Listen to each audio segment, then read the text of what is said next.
Why is there a random lime bike up here? Who brought that thing here? That's so funny. Let's hit a little bit of a off-road patch right here. See how the bike can handle it. Bam, bam, bam, bam, bam, bam, bam. Like it's nothing. As you guys can tell, we are in the middle of nowhere. Holy. All right, what is going on, YouTube? We are back on the road with the Ariel Rider X-Class 60V Cafe Racer Edition. That is a very long name. I'm gonna have to figure out a way to abbreviate that or make that shorter. That is just way too long of a name to say every single time I want to mention this bike. So let's just go with Ariel Rider 60V Cafe Racer. That's what we're gonna go with going forward. But yes, we're back on the bike. I'm excited to explore. We're gonna be taking this bad boy up to the Griffith observatory, which is gonna be a good test for the power and torque, and see if it can climb that damn mountain. All right, guys, so we are at the beginning of the climb right now. We're already down one bar just getting here. Obviously, it's probably just voltage sag. I doubt we actually lost a bar since it's only taken us probably half a mile to get here, but here we go. I'm pretty excited to see how the bike performs, how it does. I'm hoping it can make it all the way. I got confidence in it, you know? It should be able to, especially with 60 volts of power, but obviously this is the lower end model. It's a Cafe Racer version, but I'm still confident in it. But you know what's really strange is I'm not seeing a single video on this bike on YouTube. Like literally not a single one. I don't know if I'm the only one who's got this bike, but either way, I'm excited to be making these videos. This bike is still ridiculously powerful for the price point. I mean, I know there's a lot of bikes that are cheaper, that have a lot more power, but those things are so unreliable. You're just flipping a coin whether or not you get a bike that works or you get a lemon. When it comes to Ariel Rider, one thing they're known for is consistency and value. So I'm happy about this bike. And yeah, I am gonna be going full throttle. The bike is fully unlocked, and I'm gonna be doing a little bit of pedaling here and there to assist the bike as much as I can. I feel like these fat tires are really good at cornering. Oh yeah, oh my God. It's not even close. Oh my God, this thing corners like a dream. This is my first e-bike I've ever had with tires this wide. And in no hand so easily. I think it's because of how fat those tires are. This thing just has so much grip on the road, you don't have to worry about even turning. Damn near turns for you. It's like the bike's got autopilot, put it that way. All right, so this corner up ahead I know is gonna be pretty sharp. I wanna see how it performs in this corner. Come on, 3, 2, 1. We're gonna keep the throttle basically pinned.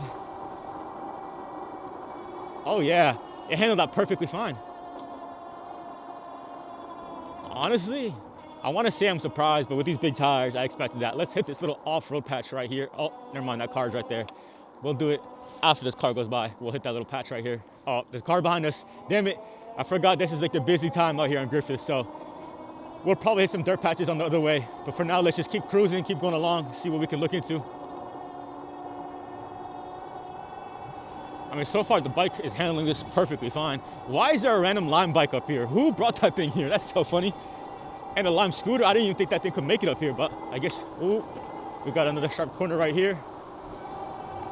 Of course, the bike just eats it like it's nothing. Another corner right here. Yep, those tires are incredible. Yeah, the tires that come in this bike are really grippy. I love them. I've never seen tires like this. I don't know if these are custom made just for every rider, which would be kind of cool, but I love them. I'm definitely just gonna buy the same tires again after these ones wear out, if they wear out. I tend to really struggle to wear my tires. I think it's because I don't always do I don't do burnouts all the time because, you know, that's just a waste of money, in my opinion. I mean, don't get me wrong, if I had the money, I would do the burnouts, but I do not. Ooh, let's get over here in the dirt. Okay, we just slammed on the brakes. Oh man, that was fun. All right, as you can see, this is like at the halfway point. Everything looks beautiful here. You got these beautiful houses up here. It's pretty, I'm not gonna lie, it's very pretty out here. I've seen a lady walk down the trails over there that says specifically you're not allowed to. So I don't know what that's about, but apparently you can do that. I mean, I'm not gonna do it today, but I'm sure you can. Another really cool feature with these bikes that some people may not like, but it's very important that it is a feature, is that when the motor gets too hot, the controller will cut the power to the motor so you can't just burn out your motor. Some people don't always like that, but you have to understand how important that is. It saves you money. Your bike will survive, you know what I'm saying? I'd rather do that than have a broken motor. Most of the times, I would say you just gotta wait a couple minutes, let your motor cool down, and you're good to go, but it's not that big of a deal in my opinion. All right. Let's hit that throttle again. We're going, I would say the average speed climbing this thing so far has been like 20 miles per hour, which again, isn't too bad. I'm not mad about that. It's about what I expected. All right, let's do a little bit of pedaling, hit this corner. Oh, damn, we killed that thing. Yeah, these tires are so insane. I'm just pinning the throttle this whole time and able to hit these corners. I don't even have to brake. Not that you guys should. You guys should always be braking, but you know, I'm a little bit of a risk taker, you know? The question though is this bike, can it make it all the way up this tire thing? I'm hoping it can. I'm pretty confident it can. So far it's eating up this mountain like it's nothing. To be honest, it's pretty incredible. Yeah, this thing's so smooth. This thing is incredibly smooth, wow.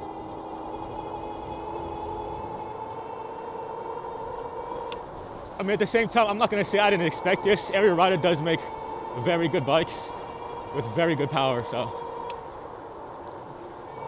Are we surprised about this? Not really, but it just climbed this mountain like it was nothing. Wow. Keep in mind, this is definitely the steepest part of this climb, and so far it's not struggling. Well, I mean, I'm not gonna say it's not struggling, but it's averaging 19 right now.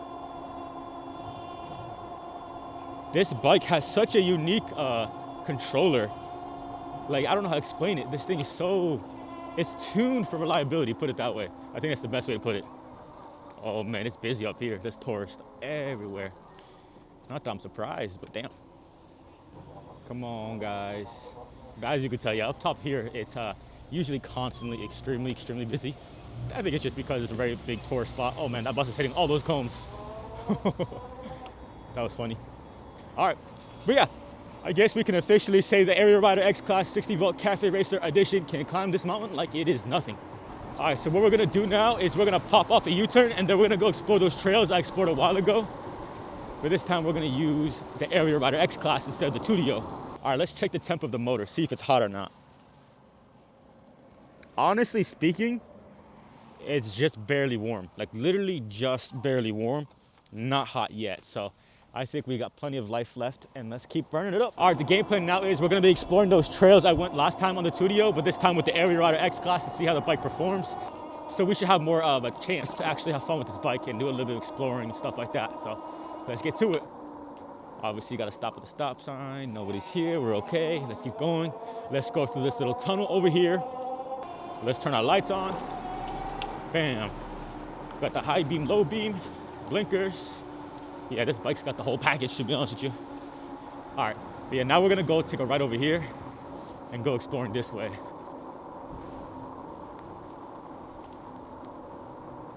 This is definitely more of a hill climb because it technically all leads back uphill. This is all uphill basically, so this should be interesting. I'm gonna do some pedaling, just a little bit, just to give the bike a little bit of a boost. So I don't completely fry the motor, but also either way, the motor's doing most of the work. This is just kind of a tiniest bit of assistance.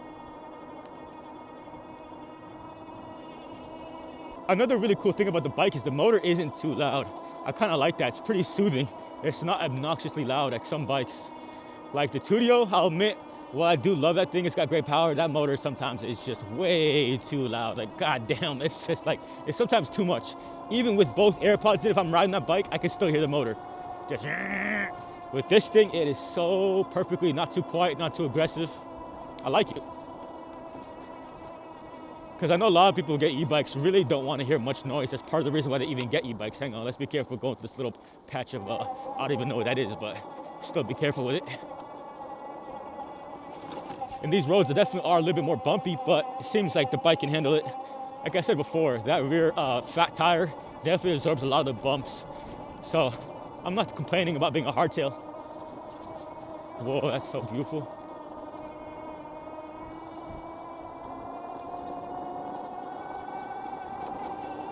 Man, we've been pinning the throttle the whole time and this bike is still going. Which I'm not surprised. Again, I'm not trying to gas every rider up, but I kind of expected this. Most of their bikes are kind of just built tough, put it that way. They really can take a beating. At least in my experience, everyone's experience is gonna be different, but from what I've seen on the Facebook groups and from my personal experience with these bikes can take quite the beating.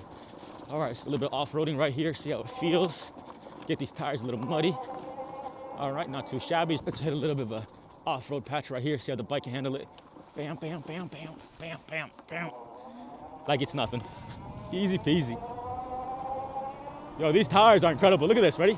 Hang on, and this is sketchy to do, but because of how wide these tires are, you literally have so much traction. It's crazy. All right, let's hit this corner. I said it in my last video, but it almost feels like this bike is a self-balancing bike. That's literally what it feels like. It just wants to stay upright, which I guess if you're kind of new to bikes could be a good thing. I feel like this is a great beginner bike. It definitely has power, but it's not a ridiculous amount, if that makes sense. Let's go a little off-roading right here with the Cafe Racer, see how it performs. So far, so good, not too shabby, not too bad. Yeah, the views up here though are incredible. Let me pull over and show you guys some of this. Look at this. Crazy, huh?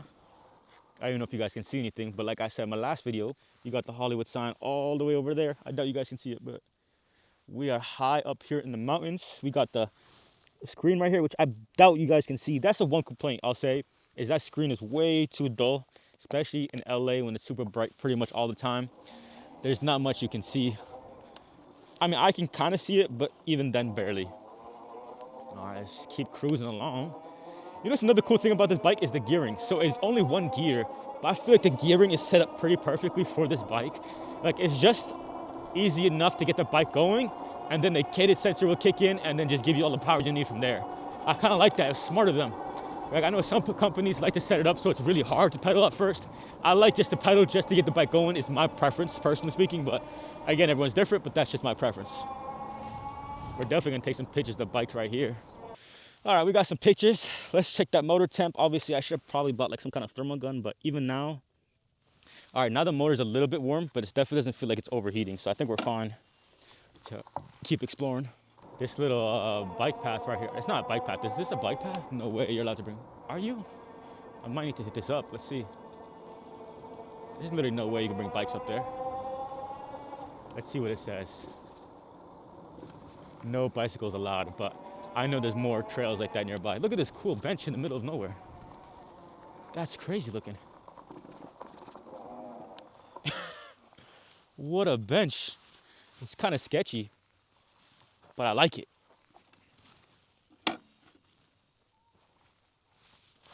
This is so in the middle of nowhere. And it's attached to a chain. I guess that way you don't steal it. I don't know who would steal a bench from here, but regardless, let's take more pictures of the bike and make sure it looks nice and pretty. As you guys can tell, we are in the middle of nowhere. But let's get back on the road. Let's get back on the bike. Keep in mind, these tires are definitely not meant for off-roading, but you know me, I'm always pushing the limits of these things.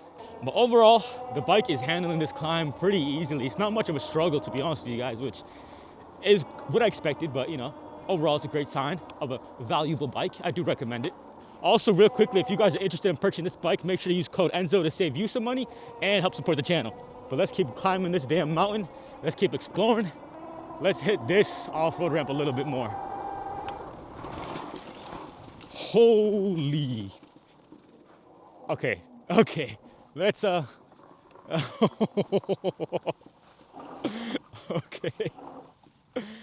Oh my gosh. I don't know how we saved that, but we did. Jeez. Okay. Let's humble ourselves a little bit, shall we, huh?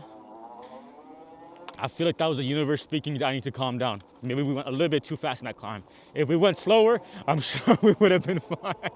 I saved it though. We're good. But that just proves how well balanced the bike was. You see, we were going side to side and the bike just stood back up. I told you guys. It's a well-balanced bike. I'm just being so quiet. I totally scared the crap out of myself. Let's pull over here. Look at that view. Holy. Here's the view I'm looking at right now. Isn't that beautiful? I think that's Beverly Hills over there. It's just pretty, man. This is why you get e-bikes, man. Let's check the motor temp right now. The motor is actually not too hot. I think that's because we chilled for a little bit and let it cool down. It's crazy because up here when the wind blows, it almost feels like you can hear a car. And that's what's tripping me out because I'm like, there's no way there's a car up here. But everything feels good. I mean, look at the tires. The tires are getting pretty packed up with dirt, which I guess is kind of expected. Again, this is not like an off-road bike per se, but your boy's gonna push the bike to its limits, and we definitely did that today. I mean, look where we are. I don't even want to get any closer because that scares me, but I'm good on that. That's scare of heights. But let's go look at that map over there. Let's go. Okay, so we are here, and we can go to Burbank from here? Oh, interesting. You know, I used to wonder how to get from Hollywood to Burbank, but now I know. I guess I can just go all the way through Griffith and get there. Let me show you guys a better view of the map. This is where we are. That little green dot right there. And we started all the way, it's not on the map, but basically right there. But all right, let's just keep exploring, I guess. I'm not gonna lie, I'm still a little scared to go off-roading now. That was crazy. You know what I think happened? One, we were going way too fast for that, and then we hit like a rut. Like, you know how sometimes if like a motorcycle goes through dirt, they make a little path, or through snow or whatever. We hit the rut, we got stuck in the rut, we got out the rut, and that just threw the whole front wheel off balance, and it started going like this. But somehow we didn't fall. I really have no idea how. I thought we were definitely gonna be eating poop, but we didn't. Oh, there's a little bit of gravel path right here. Let's see how these tires do. They feel like they have decent traction. Not the worst, okay. I'm not complaining about it. Not too shabby. We'll hit some ruts, but the bike's still going. I mean, the bike is just rolling right now. It's not even like, I'm not even hitting the throttle. I don't really need to. Now let's do a brake test, okay? 3, 2, 1. Ooh, that was good. I'm pretty happy with that. Definitely just burnt some rubber, but yeah, the brakes on this thing are absolutely insane. It's the 4-piston brakes, first of all. And let me say one thing. The actual, oh my God, why am I forgetting? The brake levers on this bike feel incredible. I don't know what they're called. It feels like for 2 fingers only, it's all you need, and they squeeze perfect. I don't know how to explain it, but it just feels very nice, and it feels high quality is the best way for me to put it, and I like it a lot. And these tires are super grippy, man. I mean, it makes sense. They're 5 inches wide, which is like, what the heck? What are we doing here? But I love it, man. It's like riding on balloons, you know? They take up a lot of the cracks and bumps in the road and make it a little bit more softer for your butt. So I'm not mad about it. Okay, so if we go to the app, we've been riding around for 6 miles. So we've been, oh my God, as you guys can tell, we're all the way in the mountains. We were all the way in there. You guys will see this whole thing. I'll pop it up on the screen, all this information. That way you guys can know exactly what's going on and what I'm putting the bike through. And as of right now, we've only lost 1 bar of battery, which is not too bad. Okay, now the views are ridiculous. Hang on, now I gotta show you the views this way. This is crazy. Why is my camera not working? Okay, here we go. All right, look at the views right now. Wow, that's incredible. That's gotta be downtown LA, right? All in the past? I gotta assume so. And then we got the observatory right there. We were just there a couple minutes ago. Wow. And then over here on the other side, you got the Hollywood sign over there. Damn. See, you could take this bike damn near anywhere. All right, guys, now we are officially gonna be heading back downhill, which is still fun. We get to test out the tires, maybe get a brand new top speed on the bike, which is still 35 miles per hour, which once again, I am not mad about, especially considering the price point and the quality of the build. I mean, look at the views going downhill. It's also beautiful. Man, LA is beautiful, man. But it's beautiful from far, you know what I'm saying? Stay far away and it's beautiful. You get too close to it, you start seeing some flaws. Oh my gosh. We got so lean far to the right there. That was crazy. Wow. Again, that's not gonna show on camera, of course, but that was, I almost scraped my knee. There goes the Lime bike and the Lime scooter. Maybe that was the point where they gave up, you know what I'm saying? Because there's no way, oh my God, there's a bird scooter there too. There's no way those things can make it all the way to the top. Absolutely not. Still funny that somebody tried though. Good luck to whoever's got to take that downhill. All right, guys, we officially made it all the way down to the bottom. Overall, I'm gonna say, honestly speaking, the bike climbed without a problem. It didn't really struggle that much. It was averaging like 19 to 20 miles per hour going up the entire thing. And even at the steepest part was going around 19 to 20. So I'm gonna say I'm extremely impressed with this bike. Now, before the video ends, of course, I'm gonna pull over and show you guys the stats of our ride, if it allows us to see it. Let's see. We're gonna go here. So we traveled a total of 10 miles, a total time of 45 minutes. Let's click finish here, finish the ride. Our average speed was 13 miles per hour. The max speed we hit was 34 miles per hour. The max elevation we hit was 1,374 feet. Our total elevation gain was 1,177 feet. That's pretty impressive, guys. And we only lost 2 bars. So I'm not too mad about that one bit. We'll take that.